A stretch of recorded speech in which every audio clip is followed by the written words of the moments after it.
Assalamualaikum warahmatullahi wabarakatuh. Perkenalkan, nama saya Tangguh Nada Skosala dengan NIM 260501221402127. Kali ini saya akan mempresentasikan mengenai Coastal and Marine Multi Hazard.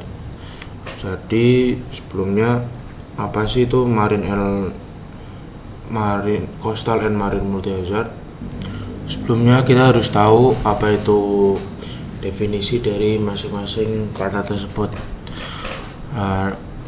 Dari bacaan yang saya baca, coastal itu artinya adalah tempat bertemunya daratan dan lautan yang dinamis.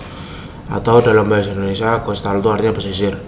Kemudian untuk hazard adalah setiap kejadian atau fenomena, proses, situasi atau aktivitas yang berpotensi menimbulkan kerugian. Hazard sendiri itu berarti bahaya, multi berarti banyak. Jadi setiap banyak kejadian, fenomena, proses atau situasi atau aktivitas yang berpotensi menimbulkan kerugian di tempat bertemunya daratan dan lautan. Kemudian jenis dari coastal and marine multi hazard sendiri dibagi menjadi dua, ada jenis alami dan jenis yang antropogenik. Kemudian penyebab dan dampaknya dari masing-masing jenis juga berbeda-beda. Kalau dari jenis yang alami itu bisa disebabkan oleh perubahan iklim ataupun bencana alam. Kemudian untuk coastal and marine multi hazard yang antropogenik itu bisa disebabkan oleh pembangunan pesisir atau juga polusi yang terjadi.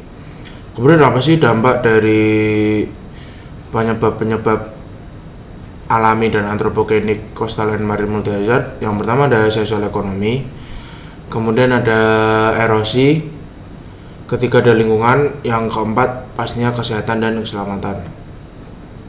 Kemudian tantangan yang perlu kita hadapi untuk coastal and marine multi hazard, yang pertama adalah lingkungan.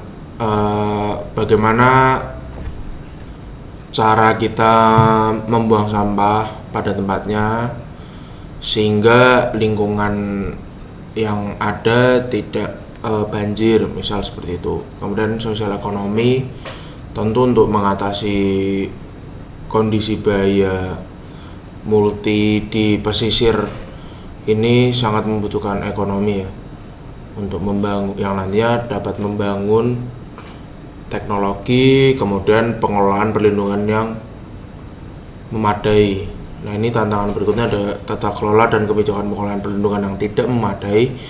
Kemudian keterlibatan masyarakat yang kadang-kadang itu tidak dilibatkan dalam membangun kebijakan atau tata kelola. Kemudian yang kelima adalah teknologi. Nah, mitigasinya gimana sih? Yang pertama, dapat memahami dan menilai kerentanan. Kemudian masyarakat dilibatkan dalam membangun teknologi atau pengelolaan, tata kelola, tata tertib, dan lain sebagainya. Kemudian membuat struktur buatan dan alami, buatan seperti breakwater atau tanggul. Kalau yang alami seperti mangrove, itu untuk banjirop saya ambilnya. Kemudian pembuatan kebijakan yang matang, dan yang terakhir penggunaan teknologi yang memadai. Ini contoh studi kasusnya. Ini ada analisis risiko bencana tsunami di pesisir selatan Jawa. Studi kasusnya di Kabupaten Garut. Untuk faktor risiko,